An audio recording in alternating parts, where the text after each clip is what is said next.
What up? How are you guys doing? Jadi, Assalamualaikum warahmatullahi wabarakatuh. Semoga kalian semua dalam lindungan Allah ya Subhanahu wa taala. Hari ini hari Minggu ya. Happy weekend, enjoy your weekend. Without further ado, ya. Tidak mau menunda-nunda uh, pembicaraan. Hari ini topik yang akan kita bahas adalah berita sangat menarik dan saya rasa ini berita gembira buat timnas Indonesia dan penggemarnya. Jepang yang akan kita hadapi setelah menghadapi Cina, itu beritanya ini konfirmasinya kemarin ya. Anak saya kebetulan anak saya bermain bola di dua tempat di Barcelona Academy dengan tim sekolahnya. Nah, salah satu pemain dari tim sekolahnya ini dulu ya sekarang bermain di klub uh, J-League di Jepang dan anak ini mendapat panggilan. Ini beritanya valid dan itu saya dengar sendiri kemarin waktu latihan, waktu TC ya, latihan tanding anak saya ini, dan coachnya mengasih tahu bahwa dia lulusan alma mater apalah disebut ya, lulusan daripada sekolah mereka akan join tim nasional mereka untuk menghadapi Indonesia. Jadi ini berita yang sangat menarik. Nanti rinciannya kita lanjutkan sekarang sit back, relax, kita lihat intronya bocil saya ini lagi persiapan latihan di Barca Academy. Kita ambil minuman dulu, sit back and relax.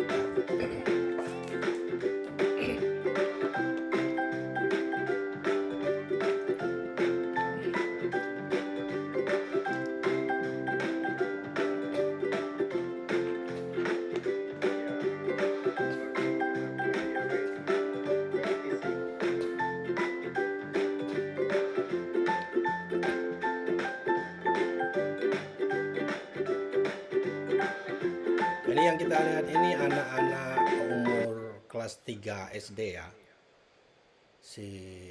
Salah satu bocil saya main di sini. Mereka ini terbiasa main di lapangan berbatu, berpasir, sampai rumput asli, sampai sintetis. Jadi kalau pemain Jepang kita mau akalin dengan memberikan lapangan jelek umpamanya, itu nggak kena. Karena dari kecil mereka latihan atau main bola di berbagai jenis lapangan. Terus kalau kita mau dengan seperti kemarin itu yang sering kita lakukan, bermain di cuaca panas juga nggak kena. Karena anak-anak Jepang terbiasa bermain di 4 musim. Di saat musim panas, itu Jepang ini bisa mencapai 40 derajat, sangat humid. Anak-anak ini sudah bermain bola di tengah terik matahari sedari kecil. Jadi kalau mau ngakalin timnas Jepang nggak jalan. Kalau ngandalin cuaca atau lapangan jelek atau bermain di lapangan hujan, mereka ditempa dari kecil bermain seperti itu dari berbagai jenis bentuk lapangan dan kondisi dan cuaca. Jadi without further ado, baiklah kita akan bahas ini timnas Jepang ini. Ini cerita bagus ini ya. Ini kemarin waktu antara anak saya latihan, datang satu pemain yang pernah alma mater dari sekolahnya. Jadi anak Jepang main di hari biasa di klub profesional, di akademi. Itu mulai mereka kelas 1 SD loh. Anak Jepang ini main bola, kenal bola mulai TK. Kelas 1 SD mereka sudah punya liga, sudah punya pelatih. Terus alma mater dari weekday mereka main di akademi, weekend mereka main di sekolah mereka. Nah, akademi sekolah ini banyak klub-klub sekolah ini dari SD, SMP, SMA sampai universitas ini banyak sekali menciptakan pemain-pemain hebat di timnas Jepang. Contohnya yang baru-baru ini Mitoma itu pemain jebolan daripada klub sekolah itu ya. Terus cerita menariknya adalah Jepang akan menurunkan lapis ketiga. Bukan kedua loh, ketiga. Jadi yang akan mereka panggil ini betul-betul anak-anak yang bukan pernah duduk di bangku cadangan, lapis kedua bukan. Anak-anak yang belum pernah dipanggil timnas.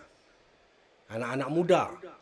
Ini umuran mereka sekitar ya baru-baru di usia kuliah, baru tamat kuliah. Ini lapis ketiga. Jadi Jepang tidak serius lagi menghadapi pertandingan ini. Mereka malah mengambil kesempatan untuk mencari bibit-bibit muda, pelapis-pelapis masa depan mereka. Tapi ya dengan satu syarat, mereka ini Jepang akan tetap memainkan beberapa pemain seniornya sebagai apalah ya, sebagai pengontrol permainan, motivasi anak-anak muda ini. Seperti Kubo ceritanya masih akan dipakai waktu menghadapi Indonesia. Ini sangat sangat menarik. Semoga informasi ini kalau teman-teman punya link ke PSSI kasih tahu ya. Belajar juga bukan hanya taktik bertahan, taktik menyerang juga harus dipelajari, diterapkan. Ada dua keuntungan menurut pribadi saya, pemain lapis 3 ini akan dimainkan. Pertama, mereka akan grogi sedikit, karena pertama, terus main di home, di depan publik mereka. Belum banyak pengalaman menghadapi tim internasional, tapi salah satu kemungkinan yang akan menjadi bumerang adalah apa? Ini anak-anak muda yang baru pertama diberi kesempatan. Bayangin kita juga, ya, sebagai pemain profesional, salah satu tujuan utama kita adalah masuk tim nasional karena itu akan bagus untuk karir kita. Nah, di saat Anda diberi kesempatan, apa yang akan Anda lakukan? Mereka akan bermain habis-habisan karena orang Jepang ngomong appeal.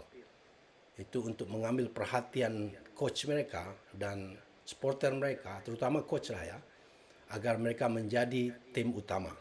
Jadi, ada sisi baik, ada sisi buruk. Jadi Indonesia harus cermat menghadapi tim Jepang yang akan mereka hadapi nanti. Tim mereka lapis 3.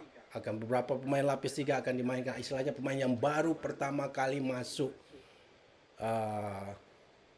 timnas. Tapi beberapa pemain senior juga yang sudah langganan timnas akan dipertahankan juga. Itu berita valid, langsung saya dengar dari coach anak saya di Jepang, dan salah satu pemain nasional tim ini adalah temannya sepupu anak saya ya. Temannya sepupu anak saya. Mereka sama latihan di sekolah yang sama main bola. Jadi beritanya hampir 99% valid. Nggak tahu ya kita nanti di last minute mereka berubah, nggak jelas. Tapi yang jelas berita ini tidak dirahasiakan masih Jepang. Saya kebetulan tahu berita ini karena apa? Karena sepupunya anak saya itu temannya yang akan masuk timnas ini, yang akan dipanggil menghadapi Indonesia nanti. Mainnya nggak di Tokyo juga, mainnya di Osaka kalau nggak salah saya. Jadi itu saja yang akan saya sampaikan. Indonesia punya kesempatan memenangkan pertandingan itu ada. Jadi kesempatan Indonesia 40% menurut saya. Minimal curi poin 1. Jangan latihan bermain pasif aja ya. Indonesia harus latihan bermain agresif. Ini ada kesempatan. Indonesia nggak bakal menghadapi pemain top mereka seperti Kubo, Mitoma. Ini seperti tim utama mereka. Waktu menghadapi Arab Saudi aja mereka udah mulai main-main. Jadi menghadapi Indonesia ini lapis 3, tim anak-anak yang baru pertama. Mereka gunakan uji coba ini untuk mencari bibit-bibit baru. Jadi faktor kesalahan akan banyak terjadi. Dan itu bisa kita manfaatkan. Tapi satu sisi anak-anaknya bisa jadi bumerang juga. Mereka akan bermain habis-habisan karena mereka pengen ambil perhatian dari coach untuk jadi langganan tim utama. Begitu saja info saya hari ini. Info tentang timnas Indonesia yang lagi happy di Bali banyak sekali udah di sini, di mana Ole Romani lagi lagi explore Bali. Itu bisa dicari di berita-berita sendiri. Jadi kita akan mengakhiri video hari ini. Thank you for watching. Yang punya link ke PSSI kalau ada, ke coachnya kasih tahu, prepare apa taktik yang cocok menghadapi tim lapis 3 ini. Dan sebagai orang supporter Indonesia, pundit Indonesia di Jepang, saya mengucapkan gambate kudasai. Lawan Cina nanti insya Allah kita akan menang. Tinggal menghadapi Jepang, who know, everything is possible.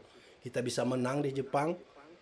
Mana tahu kita bisa lolos langsung kan, nggak usah susah-susah lagi ronde-ronde 4. Oke, thank you for watching. Terima kasih yang sudah subscribe di sini. I do appreciate that.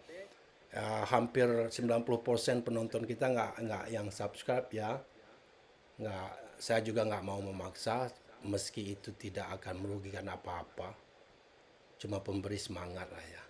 Thank you for watching. Bye bye. Matane. See you.